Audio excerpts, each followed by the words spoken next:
Testing. Okay, kunin po natin mga Bible sa John chapter or Judges. Buksan natin sa Judges chapter 13 verses 1 to 14. Since Mother's Day ngayon, pag-aralan natin na isang nanay. By nature, hindi ko ito inaisulat sa aking hindi ko ito naisulat sa aking lesson. Pero pinag-aaralan ko kagabi yung isang by nature may mga even mga sa mga hayop na makikita natin na meron silang merong mother instinct talaga. Okay?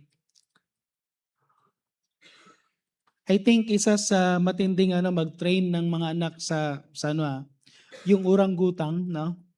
Yung orangutan na yung medyo malalaking hindi nila pinapahiwalay ang kanilang anak until 8 years. Ganong katindi na tuturuan nila ng survival skills, talagang iba talaga sila, no? Para pag nag-isip daw sila. At yung yung bear naman, may mga klase ng bear na kaya nilang hindi kumain ng 6 months. Pero magbigay pa rin ng milk, one of the fattest and great milk daw sa kanilang anak within 6 months kahit hindi kumakain. Grabe, no? Hindi ko alam kung paano yun. Pero imagine may mga ganong klase ng pagpag-aaralan natin yung even sa nature itself will teach us na merong mga mother instinct. Okay? Dito naman sa Judges, pag-usapan natin na isang nanay, walang sinabing pangalan, but she was one of the mother na nagkaroon ng anak na ginamit ng Panginoon. One of the judge sa Book of Judges. Siya yung mother ni Samson. Siya yung mother ni Brother Sam. Saan si Brother Sam? Okay. So, si mother ito ni Samson, asawa ni Manoah. Okay, so basahin natin sa Judges chapter 13. Pwede tayong tumayo lahat? Pwede tayong tumayo lahat at basahin natin ang verses 1 to 14. Judges chapter 13 verses 1 to 14. Okay, kung nandiyan na kayo lang, say amen. Okay, again, so mas maganda magbasa sa sarili niyong Bible, amen.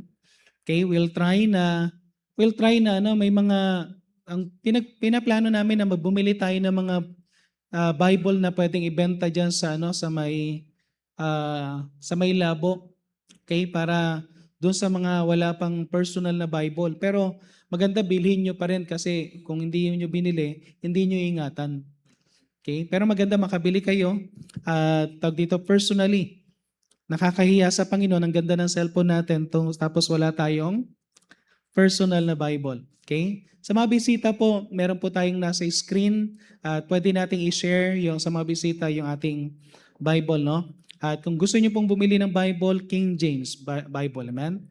King James. Okay, basahin natin ang salisalita ng Judges chapter 13 verses 1 to 14. Ako po muna sa unang verse, tapos kayo pang susunod din salisalitan tayo. Verse 1, and the children of Israel did evil against the sight of the Lord, and the Lord delivered them into the hand of the Philistine 40 years.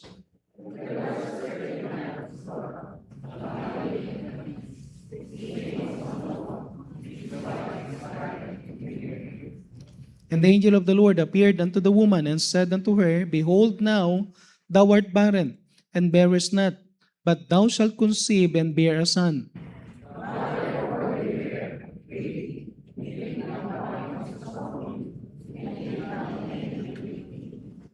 For lo, thou shalt conceive and bear a son, and no razor shall come on his head, for the child shall be a Nazarite unto God from the womb. And he shall begin to deliver Israel out of the hand of the Philistines.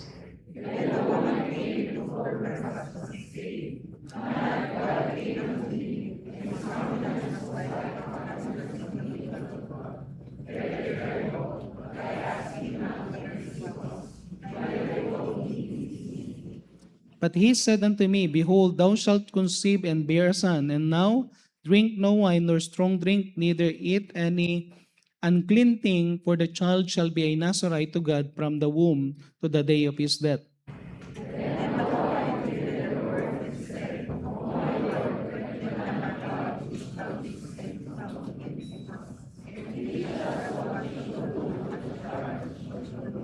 And God hearkened to the voice of Manoah, and the angel of God came again unto the woman as she sat in the field, but Manoah her husband was not with her.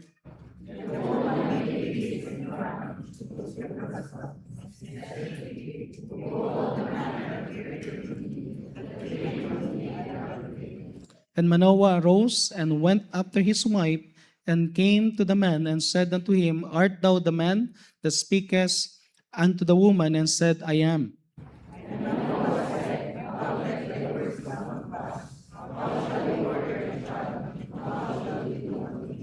And the angel of the Lord said unto Manoah, Of all that I said unto the woman, let her beware. Verse 14, She may not eat of anything that cometh to the mind, neither let her drink wine or strong drink, nor eat any unclean thing. All that I commanded her, let her observe. Okay, at kapag binasa natin hanggang verse 25, at then si Manoah observed niya at nalaman niya na yan is the angel of the Lord, at medyo meron silang takot because they see the angel of the Lord, and that is the Lord Jesus Christ Himself sa Old Testament. At sabi nila, mamamatay tayo because we see God. Pero ang sabi ng woman is, hindi tayo mamamatay, meron ng magandang balita eh. Pero isang bagay na makikita natin dito, ito yung isang, sa lahat ng mga nanay, isa sa mga mahirap na, ano ito, no? Marami tayong pwedeng pag-usapan na nanay. Si Rispa, isa sa nanay na pwede natin pag-usapan. Si Rispa yung tawag dito yung isa sa asawa ni King Saul, na dahil nagkaroon sila ng maling ano doon sa mga Gibeonites, to appease them, pinatay yung dalawang anak ni King Saul. At si Rispa yung nanay na binantayan niya yung bangkay ng kanyang anak hanggat hindi na ibaba. Okay? Dahil talagang ginawang kahihiyan at hinang yung kanyang mga anak, hindi nila pinalibing. Binantayan niya yun na walang ibon na dadapo for several months. Until nagkaroon ng, nakita ni David na, in order ni David na ilibing ng maayos yung anak. Isa yun sa mahirap na bahagi ng pagiging nanay. Pero isang bahagi na medyo mahirap din is yung binigay dito sa babae na to. An unknown lady, mother of Samson, wife of Manoah, at ang pinaka challenge is she will nurture a child that is separated for the Lord. A Nazarite. Okay? Ibig sabihin, bilang isang nanay, ang pinakaano ng nanay is make sure na yung bata na yan will be used by God, make sure that it will be separated for the Lord. At napakahirap nun. Dahil talagang gagawin mo yung pinaka-best para gamitin siya ng Panginoon. And I think, bawat nanay na naririto, wala man tayong anak na Nazarite, na merong Nazarite vow. Pero dapat magkaroon tayo ng isang attitude as a parent to nurture our child separated for the Lord. Amen?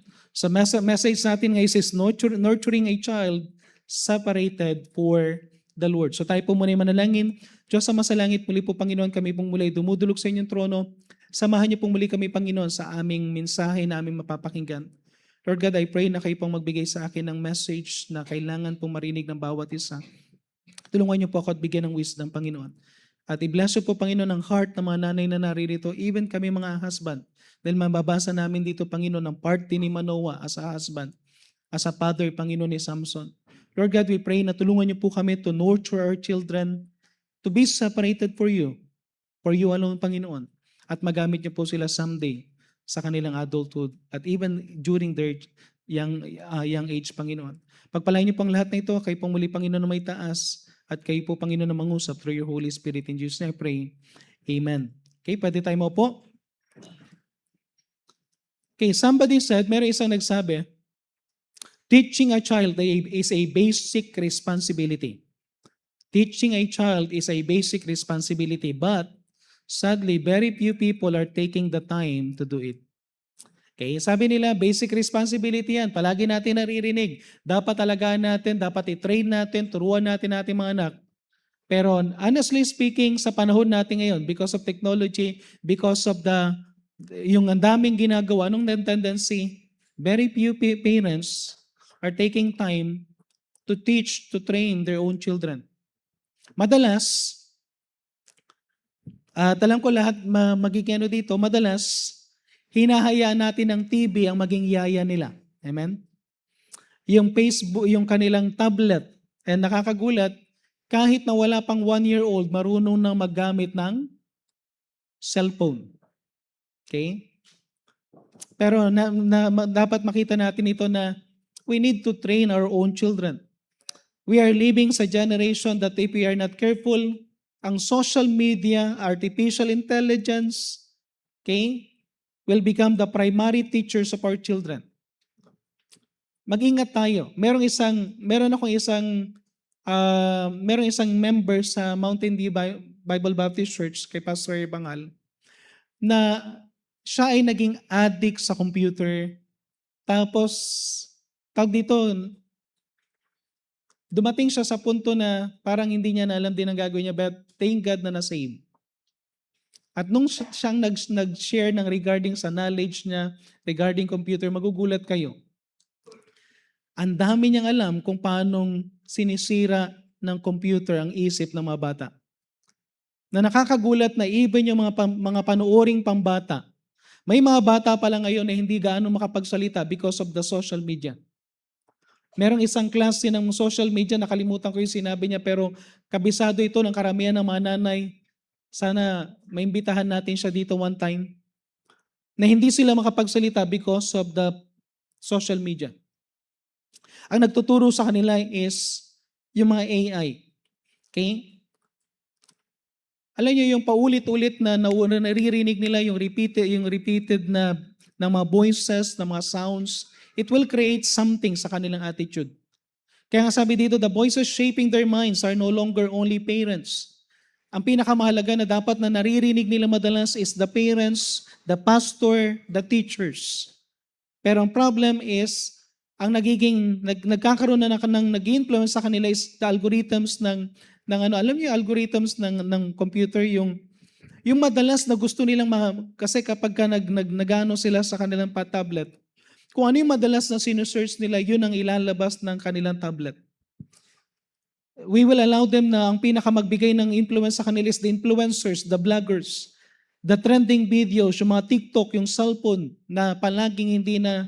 Grabe yung cellphone eh. Ang cellphone lang yata sa lahat ng klase ng gadget ang hindi nalolobat. Pastor, ba't hindi nalolobat? Kasi hindi pa lobat, charge na. Amen? Amen? Okay?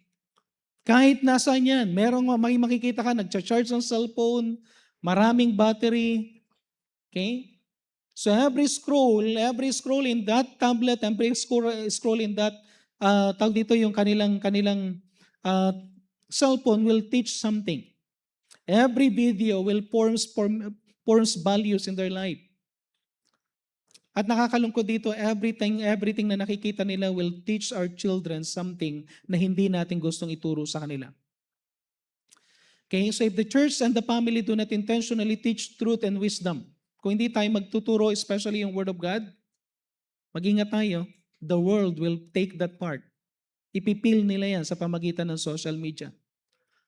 Ang tanong natin dito is, kung iniisip natin, yung ba mga anak natin nadi-disciple? Yes, nadi-disciple sila. Ang tanong lang, sino ang nagdi-disciple sa kanila? Lahat ng mga young people natin, lahat ng mga anak natin dinidisciple. Pero ang question is, who is the one discipling them? Who is discipling them? As parents? Yung mga godly leaders?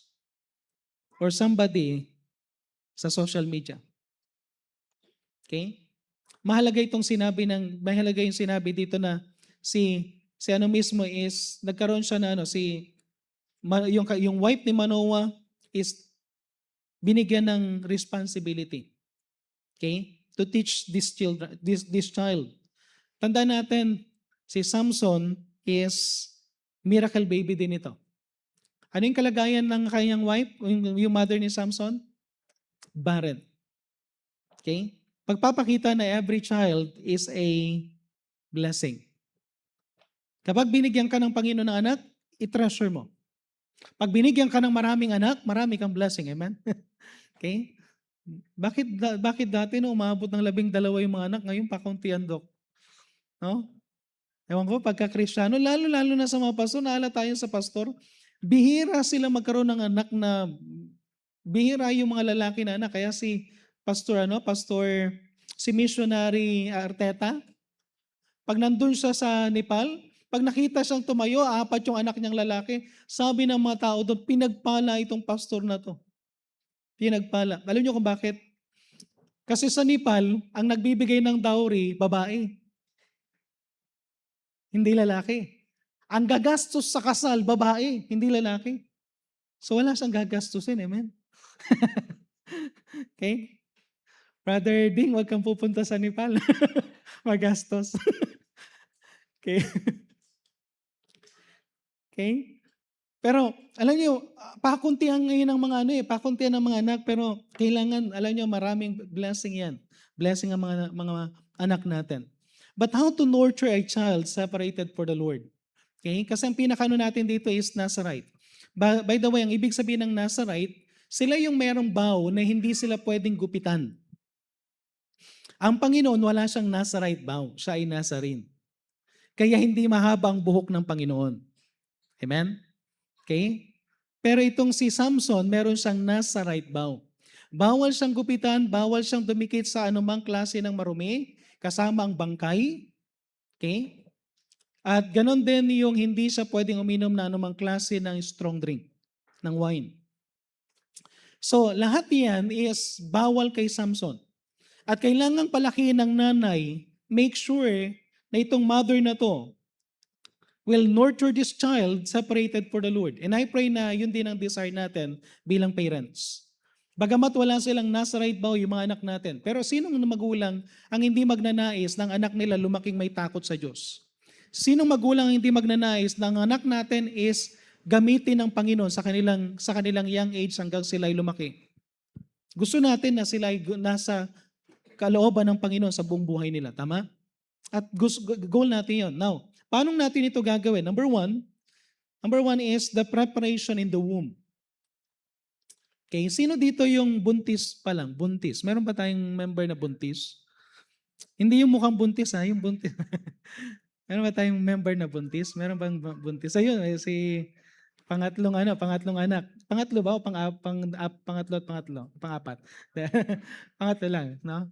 Hindi nakambal this time. Sino pa yung mga buntis dito? Sino pa yung bagong kasal na nag-expect ng Okay? Alam niyo, sa womb pa lang is meron ng preparation. Okay, wala pa yung baby during that time. Pero sinabihan na ng Panginoon sa Judges chapter 13. Tingnan yung sinabi sa Judges chapter 13. Sinabi na ng angel of the Lord sa verse 3, and the angel of the Lord appeared unto the woman and said unto her, behold, now thou art barren, and bearest not, but thou shalt conceive and bear a son. Now therefore beware, I pray thee, drink not wine nor strong drink, and eat not any unclean thing, for lo, thou shalt conceive and bear a son. No, manganganak ka. At itong anak mo na to, isabi niya dito sa may verse 5, and no razor shall come on his head, for the child shall be a Nazarite unto God from the womb, and he shall begin to deliver Israel out of the hand of the Philistine.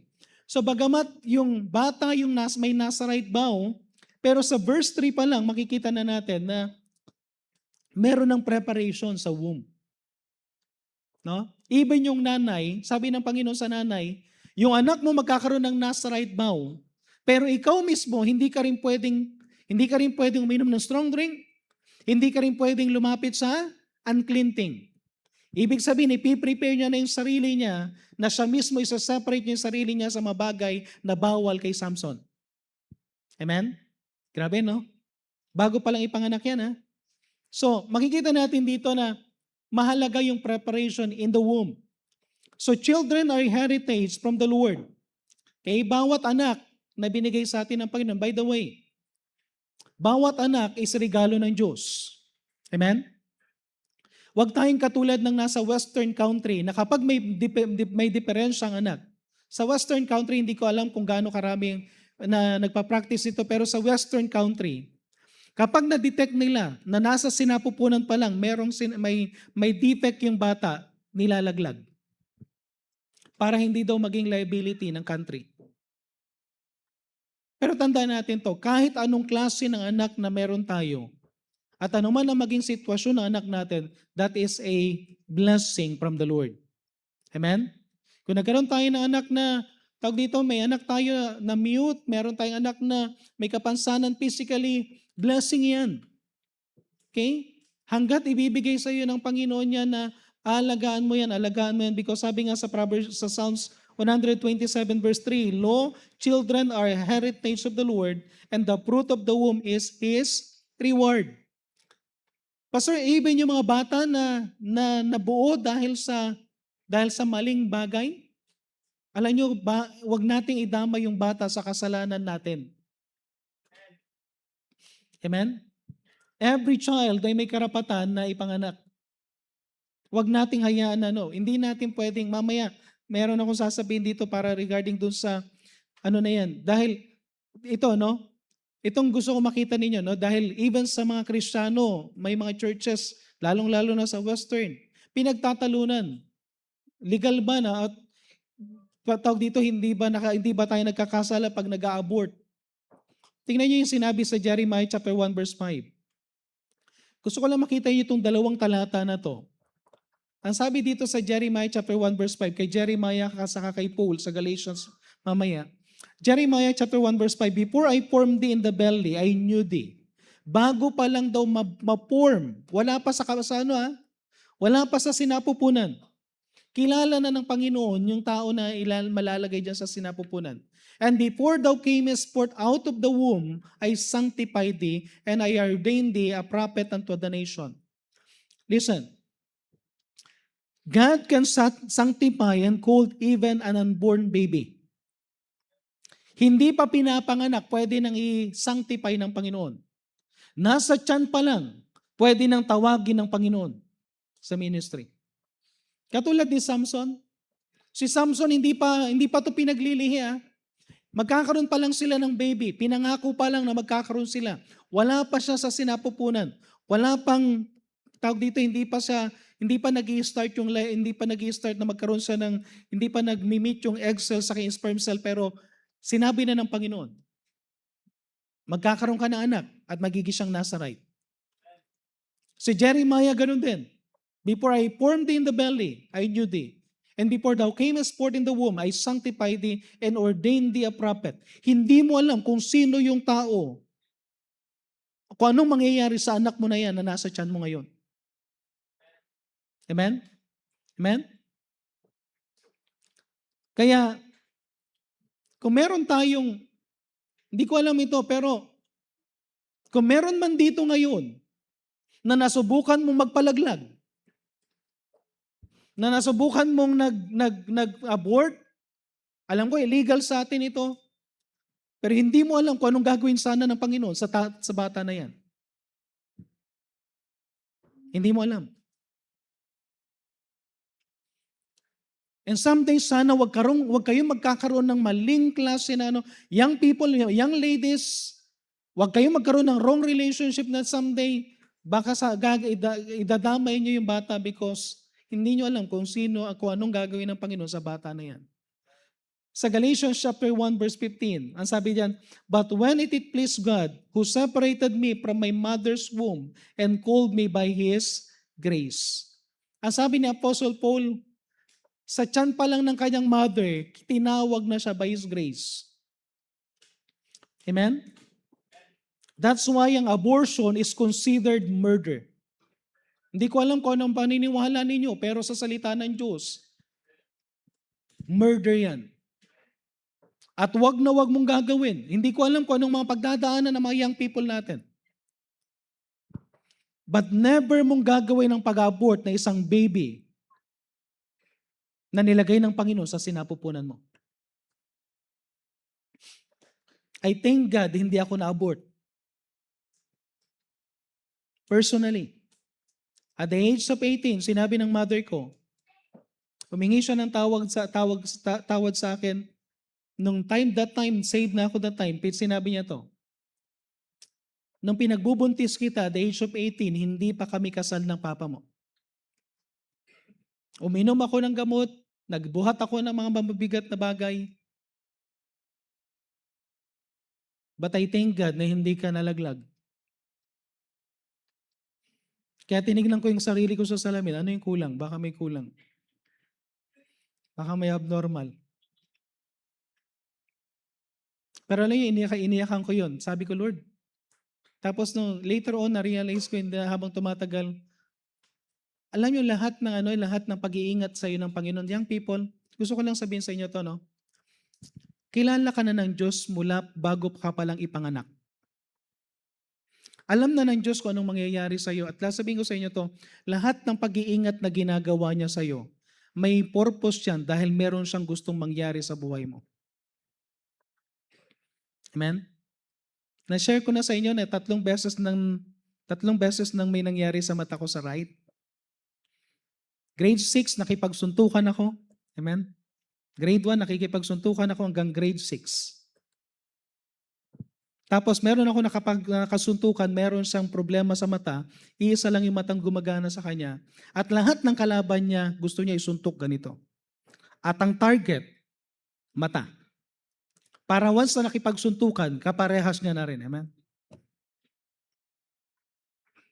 At tinamaan niya nga directly yung mata ko. Tapos sabi nung yung sa may clinic, sabi niya, "Huwag kang iiyak." Dahil pinapagalitan ako ng nanay ko, kinukurot niya ako that time. Tapos pinagsasabihan, sabi niya, "Tama na po kasi." At sabi niya, "Huwag ka ring iiyak kasi yung mata mo lumalabas." So hindi ko alam kung ano itsura ko that time, pero lumalabas yung mata ko. Several months, wala akong para akong pirate. Okay? Isa lang na mata. Second, yung bomba yung Jetmatic na bagong install, kita ko kung paano tumaas yun. Tapos para akong sinuntok ni Pacquiao, no? Bagsak ako doon sa tapos hindi ako makakita, hilo ako, pagkatingin ko, duguan na ako. Hindi ko na may yung mata ko dahil ang dami ng dugo dito. For how many years, meron akong kulay dito. Meron akong, hindi ito tinahi nung midwife dahil ayaw niya ako magkaroon ng scarface. Pero for how many years, meron akong diyan, parang alkansya. Tapos nang gumaling, nagkaroon ako ng parang reddish diyan hanggang mag-college. Nawala lang yan nang nasa school na ako. Nagtuturo na ako. Tapos one time, nag-hunting kami. Ang ganda ng hunting namin. Kala mo, superstar, no? Tumalon sa may pader. Sumabit na naman yung mata ko dun sa barbed wire. Amen? 3 times. Pero tinitingnan ko na sabi ko, Lord, I thank God na hindi pa ako bulag. Every time na mayroong nabunggo ako ng jeep one time, sa ahas several times, pero alam niyo, hindi ko alam na may purpose ang Panginoon. At sabihin ko sa inyo to, young people, lahat ng nangyayari sa iyo, iniingatan ka para i-preserve ka ng Panginoon. Kilala ka na ng Panginoon. And parents, napakahalaga ito. Ulitin ko, even in the womb, meron ng preparation. Even in the womb. Kaya, kung meron mang dito na someday magbubuntis, sana yung pagbubuntis na maayos, yung pagbubuntis na masaya ka nagbuntis dahil yan ay bunga ng inyong pagmamahalang mag-asawa. At ano man ang mangyari, make sure mahalin mo yung ibibigay ng Panginoon. Okay? Of course, nanay lang ang pwede mangyari yon. Tayong mga tatay, kahit malaki tiyan natin, malaki lang tiyan natin. Okay? Pero nanay, kayo yung mahalaga dito. So the angel of the Lord, sabi niya, binigyan siya ng restriction. Balikan ko yung dito sa Judges chapter 3 verse 4.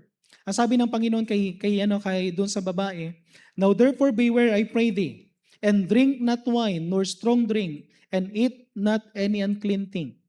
Sabi ng Panginoon doon sa babae, bagamat ang magiging anak mo magiging Nazarite, pero sabi, beware, huwag ka ring iinom ng maalak, ng strong drink, at iwasan mo kumain ng unclean thing. Ibig sabihin, maraming pinagbabawal sa mojo ng unclean thing. Hindi niya pwedeng kainin yon. Verse 17, anong uli ito? "And he said unto me, Behold, thou shalt conceive and bear a son, and now drink no wine, nor strong drink, neither eat or any unclean thing, for the child shall be a Nazarite to God from the womb to the day of his death." Okay? So merong principle dito, yung principle of nurturing a separated child begins sa mother's womb. Okay? At magsisimula ito in the mother's own lifestyle. Magsisimula ito sa iyo bilang nanay. Amen? Kung gusto mong turuan ng iyong anak, ikaw muna na nanay ang magtuturo. Ikaw muna dapat na mamuhay sa principle na to. To raise a child who is set apart, katulad ni Samson, the mother must first model a life of consecration.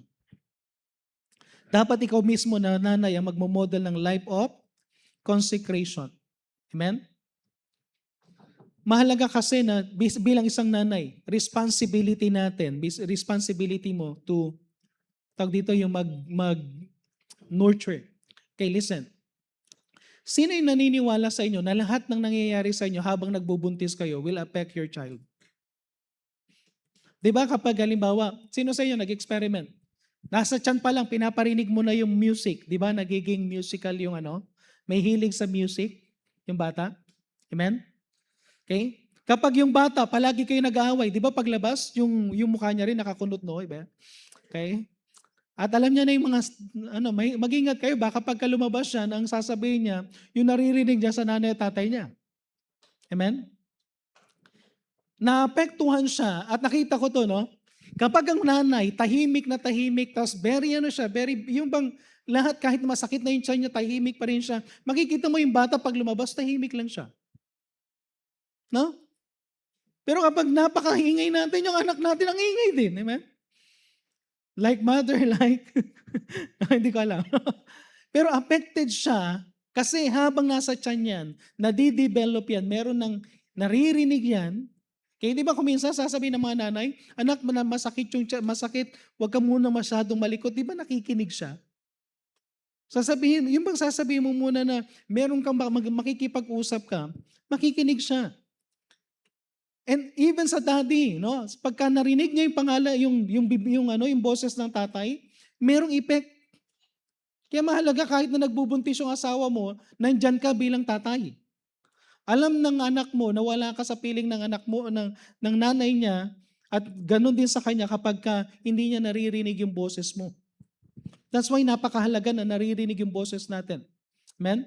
And by the way, ito yung mahalagang kailangan natin gawin. As a parents, kailangan makita natin ito. The church is your partner. The school is your partner. Dapat may partnership between parent, pastor, and teachers. We need to build the leadership toward them. Bata pa lang sila, dapat ma-build yung leadership. Listen, as a pastor, isa sa goal ko ngayon is i-build natin yung leadership ng parents.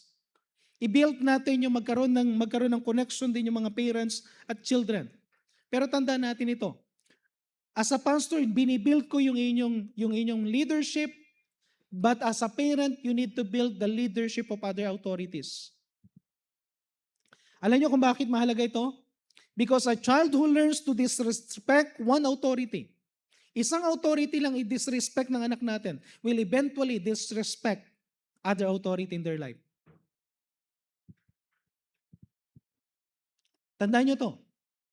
Pag hindi natin na-build, sa sinapupunan pa lang, sasabihin mo kung sino yung, alam niyo yung lahat ng na yan, yung lahat ng practices na yan, wala pa siya. Kayong mag-asawa nag-uusap na paano natin palalakihin ang anak natin. As a husband and wife, mag-uusap kayo. Hindi pwedeng yung babae kakampi palagi ng anak. Kapag nagalit yung tatay, dapat yung tatay at nanay magkakampi. Amen? Rule yan sa pagpapalaki ng anak. Kapag halimbawa nagalit si tatay tapos kinampihan ni nanay, sabihin ko sa inyo, every time na may gagawin yung anak, pag-aawayin niya kayo mag-asawa. Kasi hindi na-establish ang authority. Pag nagalit si nanay, kakampihan ng tatay, sige, mag-aaway kayo for the rest of your life pag hindi kayo nagkasundo sa pagdidisiplina ng bata. Ang rule namin ganito, pag nagalit si tatay, kakausapin ng nanay, mag-sorry ka sa papa mo kasi mali yan.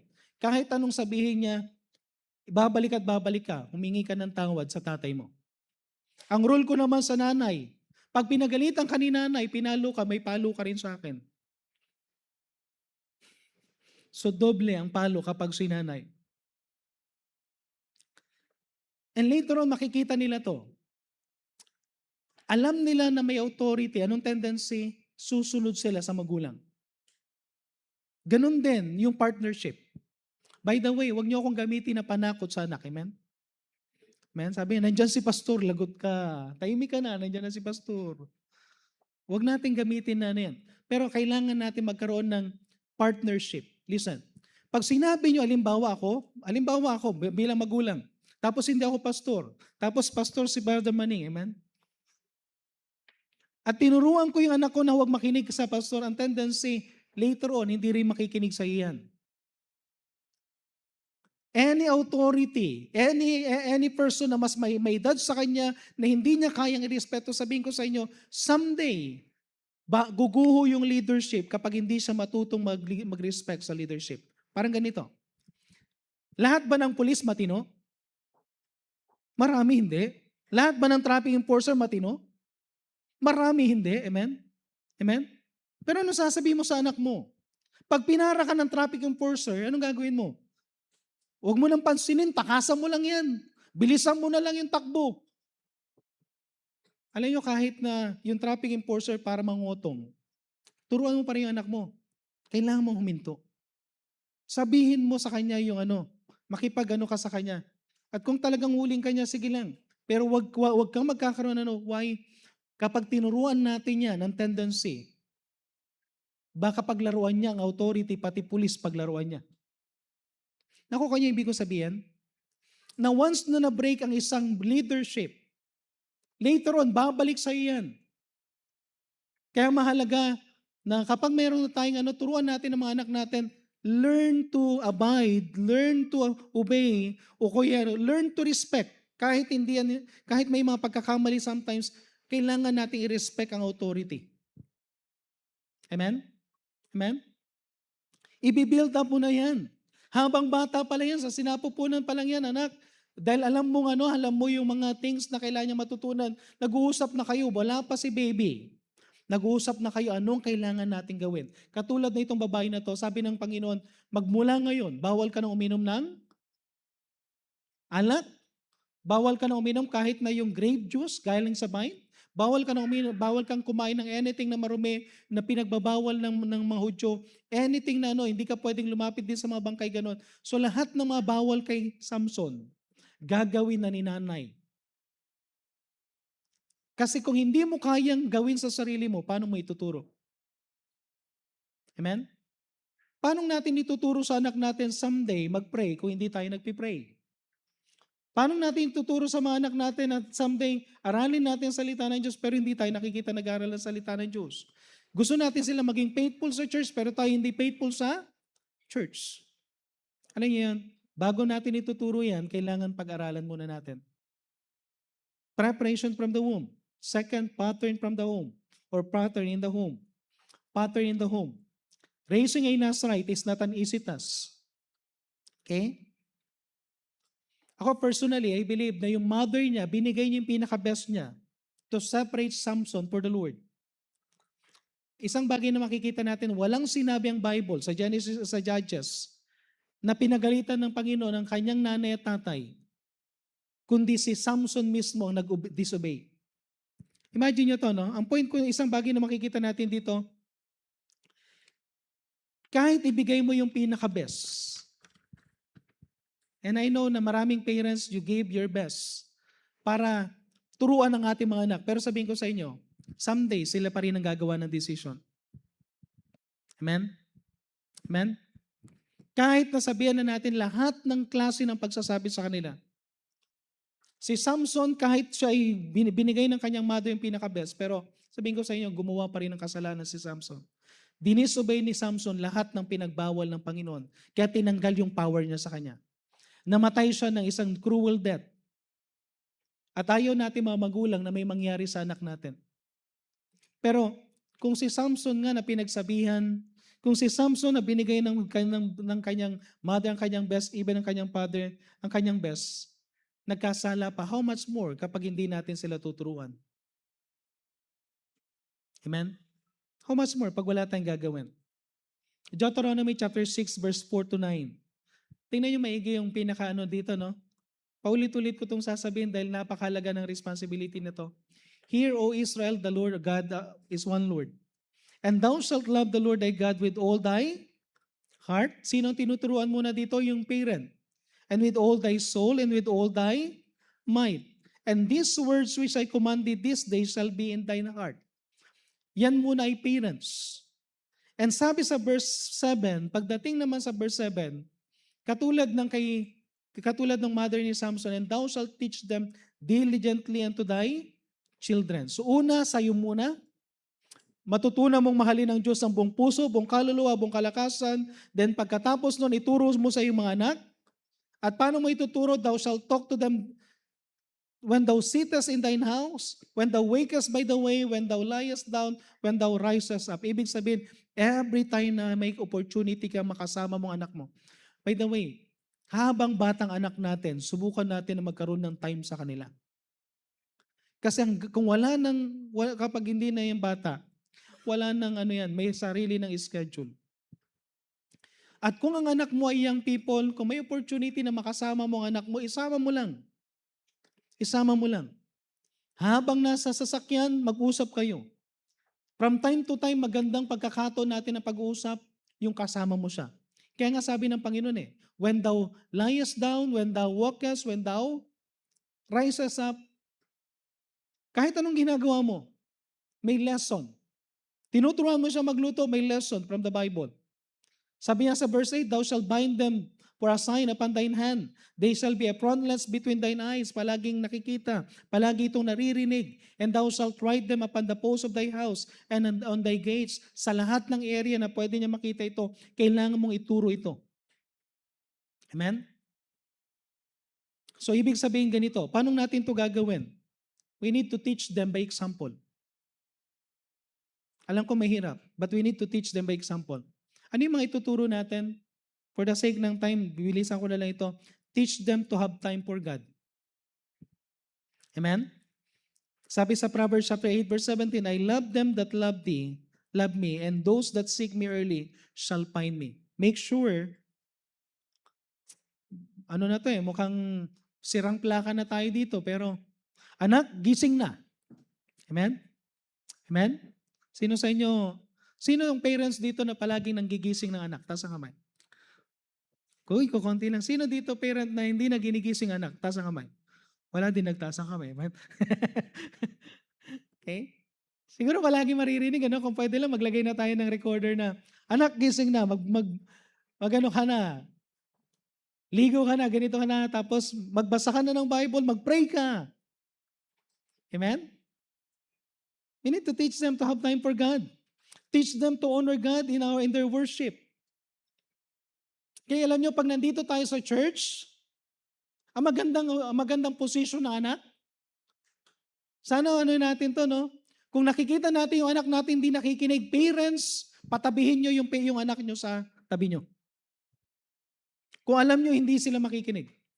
Kung alam nyo na yung mga anak nyo kapag nagtabi-tabi yung mga kaibigan is nag-cellphone lang sila, tingnan nyo rin sila kung anong ginagawa nila during the service. Tingnan nyo sila kung nandito kayo sa harapan, makikita nyo, and sometimes magpaparinig ako. Sometimes magsasabi ako ng words. Medyo magmano sila ng konti pero babalik ulit. But the best place, katabi ng magulang. Kung alam mo yung anak mo, hindi pa ganun kaseryoso sa pag-worship. Amen? Kasi ang Hebrews chapter 10 verse 25, tinuro sa atin yan. John chapter 4 verse 34, sinabi rin, God is a spirit and they that worship Him must worship in spirit and in truth. Okay? So dapat tayo talaga yung nag-worship dito sa church. Teach them to seek God first in their life. Matthew 6:33, but seek ye first the kingdom of God and His righteousness, and all these things shall be added unto you. Teach them to honor God in their tithes. Okay, tinuturuan nyo ba yung mga anak nyo na magbigay ng tithes? Ituro nyo sa kanila yan. I-check nyo kung meron silang tithes. Okay? Tingnan nyo kung sila ay nagbibigay. Kasi yan yung way natin para maturuan sila someday. Alam natin na hindi sila pababayaan ng Panginoon because they are honoring God with their blessings. Sa Judges chapter 13 verse 8, natuwa ko kay Manoah. Nung narinig niya na may sinabi ang kanyang asawa, ang sabi niya, may nakausap akong isang lalaki, hindi ko kilala. Hindi niya rin alam na angel of the Lord. Pero sabi niya, itong sinabi niya sa akin, magkakaroon daw tayo ng anak. At yung anak natin magiging Nazarite. Pero dapat gawin ko rin, umiwas ako sa nakakalasing na anak, umiwas ako sa unclean thing, kasi yung anak natin magiging Nazarite for the rest of his life. Alam niyo ginawa ni Manoah? Judges chapter 13 verse 8. And I like this, bilang isang tatay, sana gawin din natin to, no? Bagamat Mother's Day ngayon. Pero bilang tatay, sabi dito, then Manoah entreated the Lord and said, nag-pray siya sa Panginoon, oh my Lord, let the man of God, no, yung taon mo na pinadala rito, which thou didst send come again to us and teach us what we shall do unto the child that shall be born. Ang sabi niya, Lord, pwede bang pabalikin mo yung binigay mo na tao? Kung sino man yun na sinend mo dito, turuan niya kami kung anong gagawin namin sa bata. Alam niyo, mahalaga pala to, no? Yung we need to ask God, Lord, paano bang gagawin namin? From time to time. And I know, I learned something. Ibang mag-alaga ng baby, ibang mag-alaga ng toddlers, ibang mag-alaga ng 3 to 4, yung mga tawag nila doon? 3 to 4 na yung mga toddlers na puro talagang makulit lahat yan, no? Na dapat maglalagay ka ng lahat ng pointed area, lalagyan mo ng foam kasi banguntog yan, amen? Okay? Lahat ng saksakan kailangan mong lagyan ng plastic kasi magsisiksik yan ng kahit ano dyan sa saksakan. I-explore lahat ng bagay. Tanggalin mo lahat ng posporo saka dahil pagka nakakita ng apoy yan, talagang mag-experiment yan, amen? Ibang mag-alaga ng elementary age, ibang mag-alaga ng high school age, ibang mag-alaga ng teenagers, amen? Ibang mag-alaga ng single, amen? At someday sasabihin nila, ibang mag-alaga ng magulang, amen? At least makabawi man lang. Pero habang tumatagal, even during yung time na meron na silang anak, meron ka ng apo, mag-aalaga ka pa rin, magtitrain ka pa rin. Ang training natin bilang magulang hindi nagtatapos. Tingnan nyo, karamihan ng baby, nakakanino, hindi sa nanay, nasa lola. Amen? Sometimes kailangan may mga pagtuturo pa rin. Kaya maganda dito eh. Sabi niya, Lord, turuan mo kami. At maganda yung sinabi ni Manoah, at sana gawin din natin bilang mga tatay, no? Lord, give us wisdom. Hindi kami perfect na magulang. Marami kaming pagkakamali. Marami kaming hindi maintindihan sa mga anak namin. But help us to, bigyan mo kami ng wisdom. Paano mag-alaga? Paano mag-train? Paano magturo? Amen? Pag-pray mo palagi, Lord, help us. Proverbs chapter 22 verse 6, train up a child in the way he should go, and when he is old, he will not depart from it. Okay? So napakahalaga nito, no? Ulitin ko, si Samson ang nag-disobey, pero yung magulang, they give their best. But how much more kapag hindi natin maibigay talaga yung best natin? Kaya bilang isang magulang, we need to remove the stubbornness sa heart ng ating child. Merong stubbornness, merong foolishness. Sabi nga sa Proverbs chapter 22 verse 15, foolishness is bound in the heart of a child, but the rod of correction shall drive them far off from him. Okay? So mahalaga yung correction. Tingnan niyo ang 2 Timothy 3:16. Okay, for the sake ng time, gusto ko nang tapusin yung point number 3 kagad, no? Pero tingnan niyo to. Basahin nga natin lahat itong 2 Timothy chapter 3 verse 16. This is about the scripture, pero may lesson ito. All scripture is given by inspiration of God, and it is profitable for doctrine, for reproof, for correction, for instruction. Tingnan niyo to, no? Yung word na doctrine means teaching. Ibig sabihin bilang magulang, ang una natin gagawin is to teach them.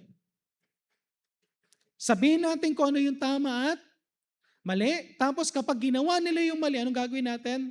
I-reproof natin sila, i-rebuke natin sila, i-correct natin sila. Okay, listen, parents. Pag hindi kayo marunong mamalo, later on, mamumroblema kayo. Pag hindi kayo marunong mag-discipline, later on, mamumroblema kayo. Kasi part yan. Merong reproof, merong correction. Pero ito yung mali natin. Ito yung madalas na mali natin. Nagagalit tayo, pero nakalimutan natin mag-instruct. So mahalaga pala yung teach, reproof and correct, pero at the end, instruct ka ulit. Ibig sabihin, pag pinagalitan, anong gagawin? Pag pinagalitan, anong gagawin mo ngayon? Anong dapat gawin? Kasi pinagalitan lang natin. Pinagalitan mo, pagkatapos nun, babalik lang siya uli sa ginawa niya. Why? Wala kang instruction. Nakita niyo yung kahalagahan ng instruction? Na kailangan, from time to time, i-instruct natin sila. Ano yung kailangan gawin? Ano yung kailangan gawin? And listen, ito yung very important to. Sometimes akala natin hindi sila nakikinig, pero mag-instruct ka pa rin. Dahil hindi natin alam na habang nag-instruct tayo, tinitreasure nila, sasabihin natin. And especially, wag naman sana to. Sometimes lahat ng nasabi natin na instruction, maalala nila pag wala na tayo.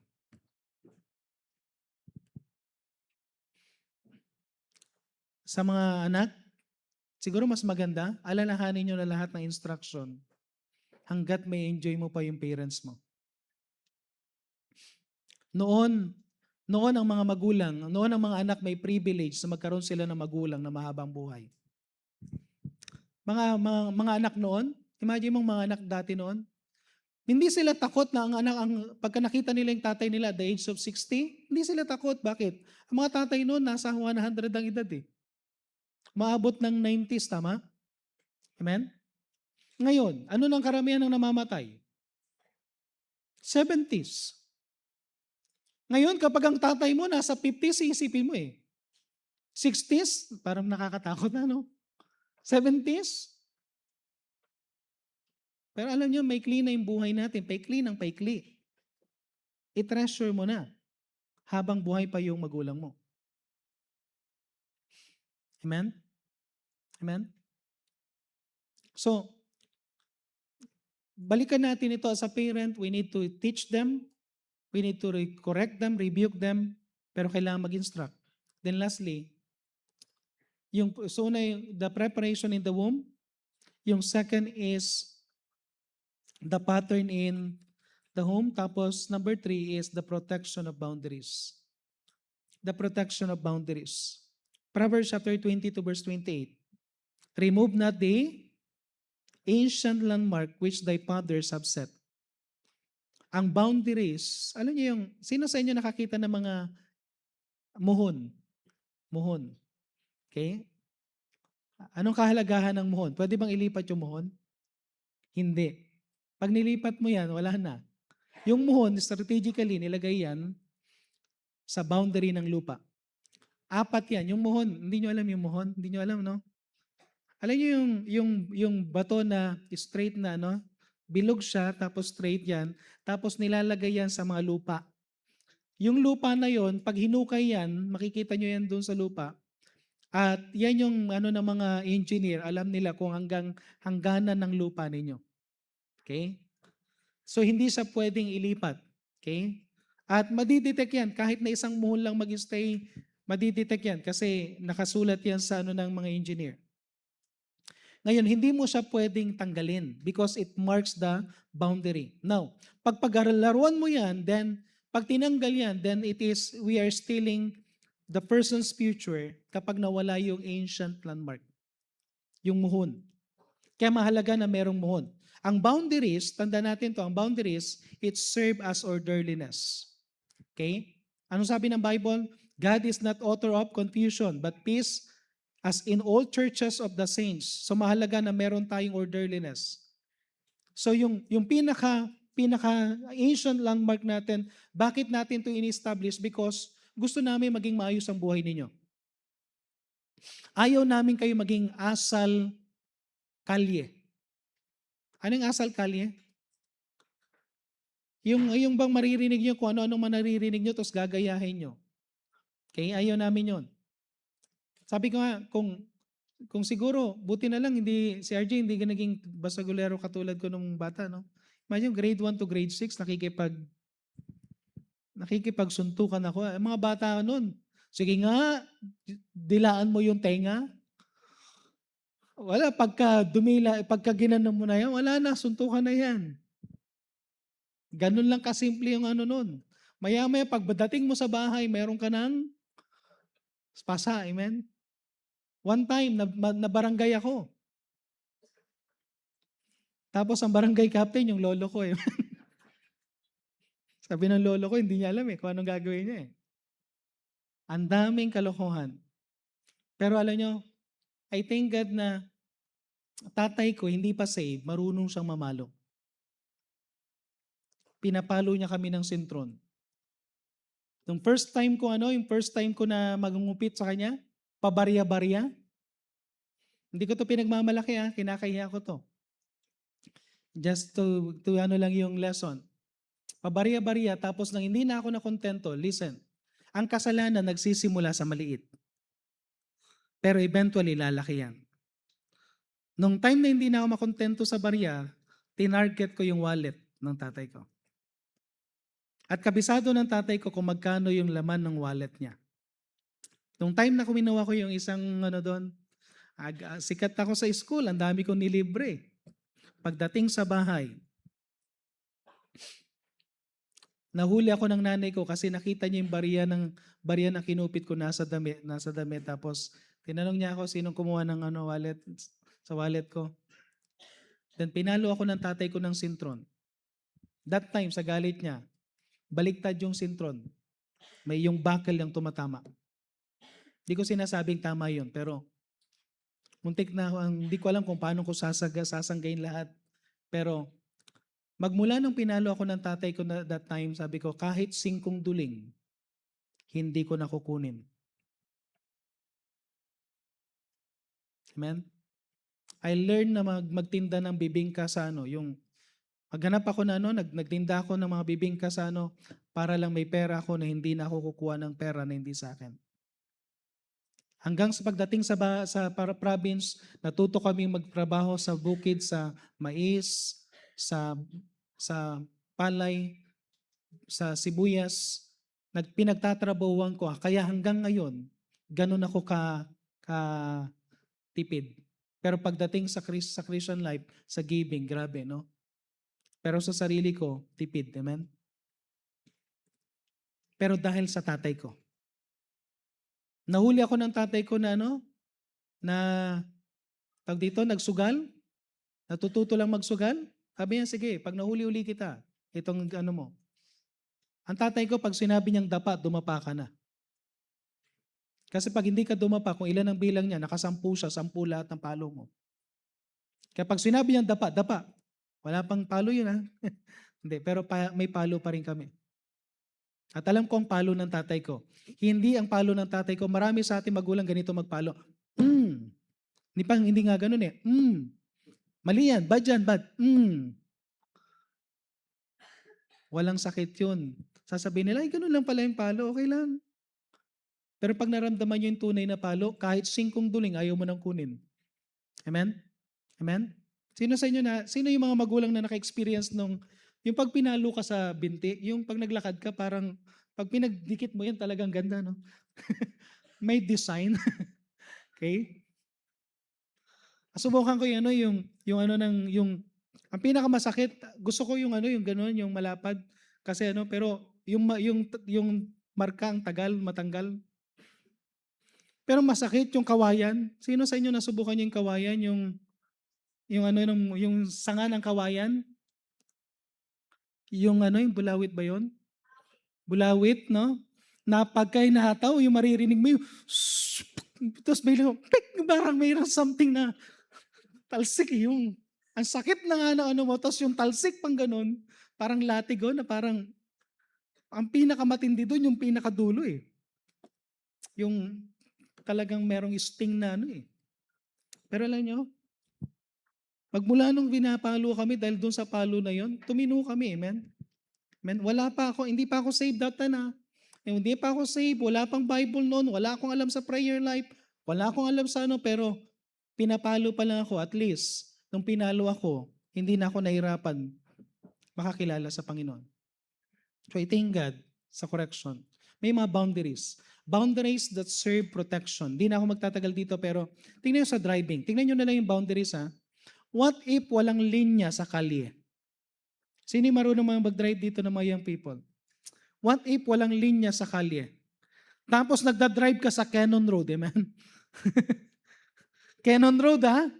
Ay grabe kapag Cannon Road, kapag hindi ka marunong sumunod doon, yung sa linya, meron at merong sasalpok sa'yo sa sobrang kitid. Ang kitid-kitid noon, swerving talaga na ano.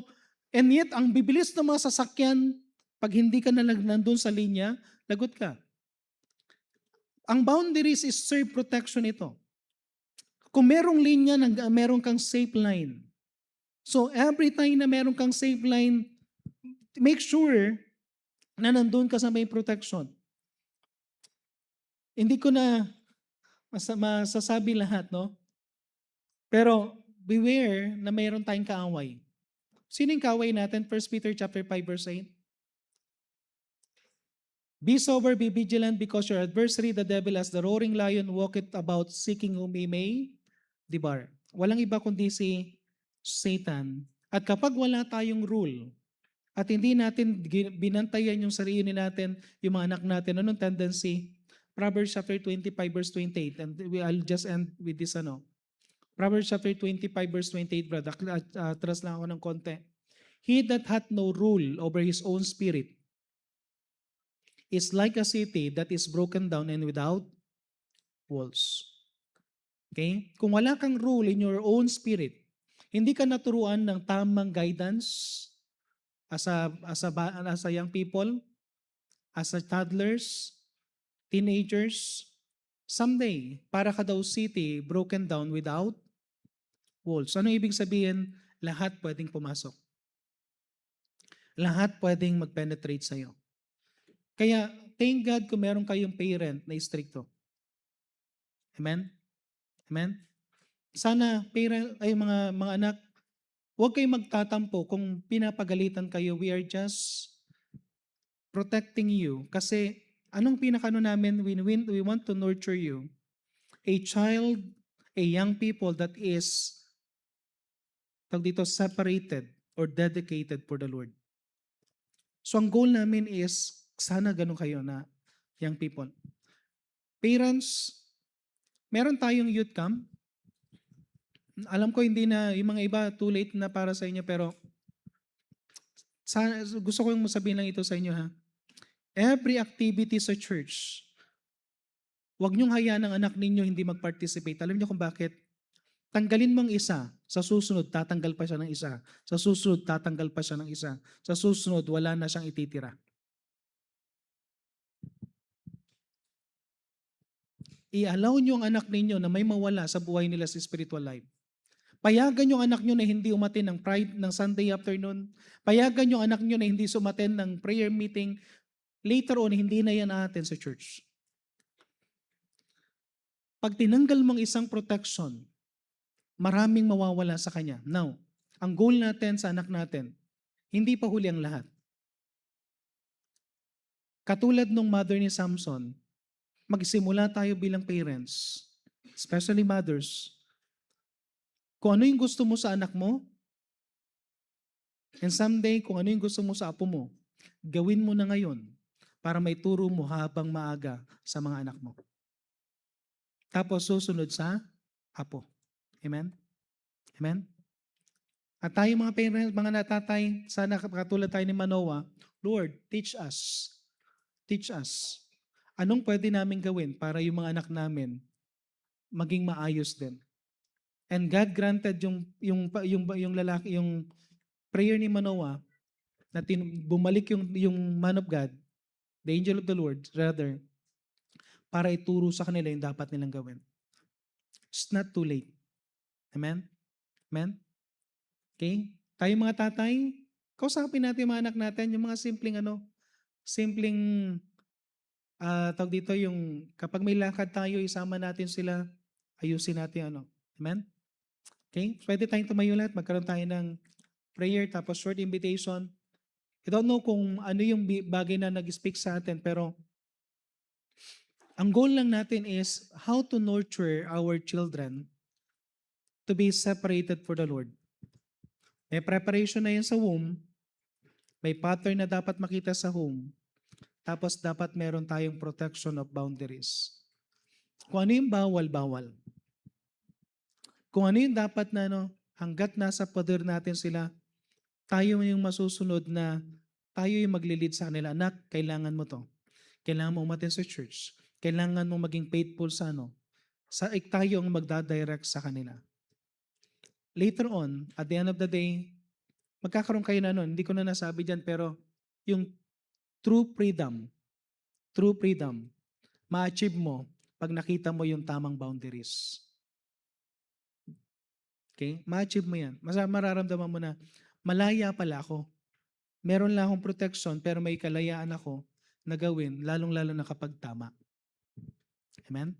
So tayo manalangin, let's pray. Heavenly Father, muli po Panginoon, kami pong muli nagpapasalamat sa binigay niyo po Panginoon na lesson. I-bless po Panginoon ang bawat isa. Dalayan ko po Panginoon na i-bless po ang aming invitation. Lord God, we thank God for the parents, we thank God for the mothers. But I pray na yung message na ito Panginoon is for us all.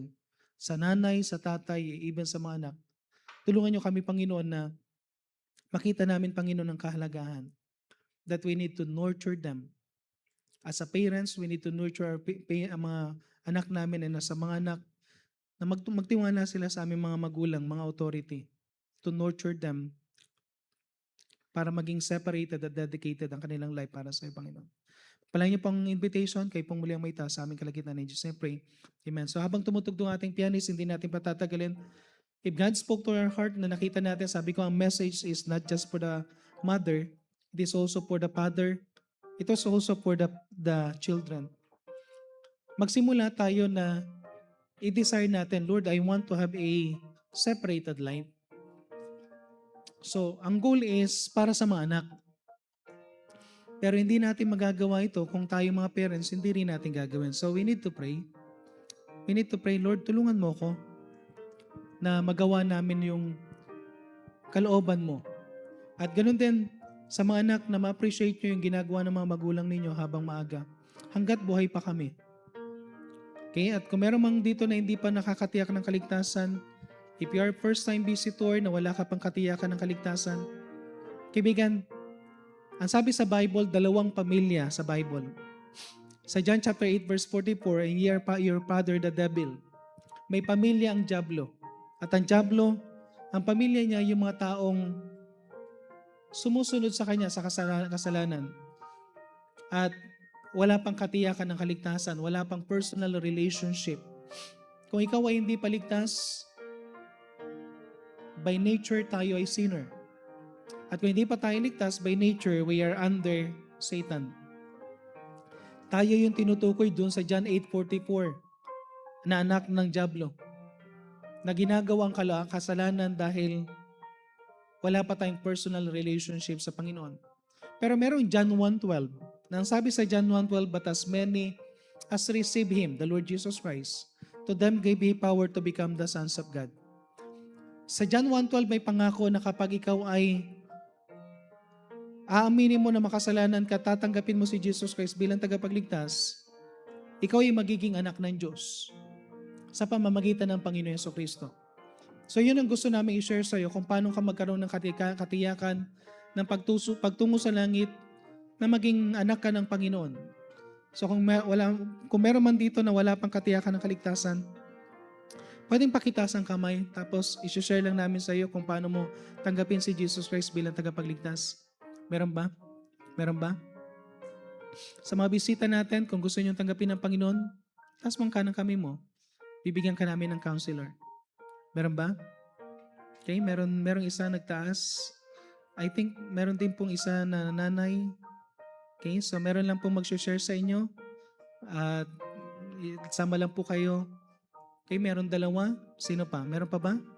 Kung gusto mong tanggapin si Jesus Christ bilang tagapagligtas. At nakita mo rin, kung ikaw ay parents, nakita mo na meron kang desire sa iyong mga anak. And by the way, tayo mga parents, no? I-realize ko lang, hindi lang natin responsibility yung anak natin. Lobi ng Panginoon, responsibility pa natin yung apo. Amen? Someday magkakaroon ng apo, no? May mga, maging apo kayo, maging apo tayo. But, hindi matatapos eh. Hanggat buhay tayo, we need to nurture our child, our grandchild. Okay? Sabi nga ni Pastor Doug Season, his great-great-grandchild. Hindi yung great-great-grandchild na ano, yung sabi niya, these are my great-grandchild. Sabi ko, hindi po, grandchild lang. Hindi mo, you don't understand my great-grandchild because every grandchild is great, sabi niya. Okay? Para bang iba kapag kaapo na eh, no? Pero alam nyo, kung gusto nyong, sino sa mga parents gusto nyo makita nyo yung apo nyo someday, tasama nyo? Diba, grabe, oh, may mga excited na, oh. Okay? Okay, pero ito para hindi kawawa yung apo nyo, may pagkakataon pang turuan natin yung mga anak natin kasi pag hindi natin naturuan ng tama yung mga anak natin, kawawa yung apo. Amen?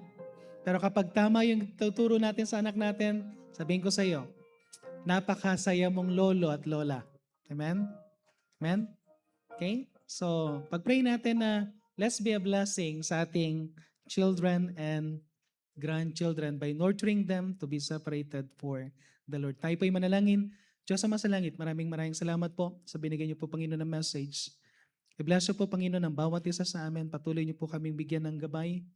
Tulungan niyo po kami, Panginoon, na sa parents, lahat po ng mga parents na naririto, that we will nurture our children, Panginoon, hanggat may pagkakataon kami, Panginoon, na makausap namin sila, may treasure namin yung fellowship, nandun makita namin, Panginoon, yung enjoyment bilang mga anak at bilang magulang.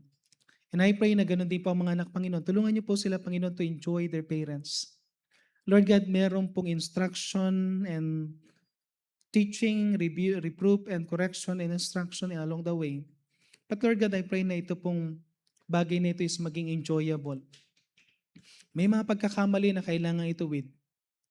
But Lord God, tulungan niyo po kami, Panginoon, na manatili yung fellowship, manatili yung relationship, yung magandang relationship, Panginoon. At nandun pa rin, Panginoon, yung opportunity to teach and to instruct. And I pray na tulungan niyo pang bawat mananampalataya na naririto na whatever our position, either kami po ay parent or child, Panginoon, or children, tulungan niyo po kami, Panginoon, na ang motivation namin is to worship you, to glorify your name, at manaman namin, Panginoon, inyong kalooban. Pagpalain niyo pong lahat na ito at pagpalain niyo pong lahat ng mga ginawang decision at ganoon din po sa dinidil sa salvation. Maraming salamat din po. Ito na po aming samad dalangin sa pangalan ng Panginoon Jesus. Amen.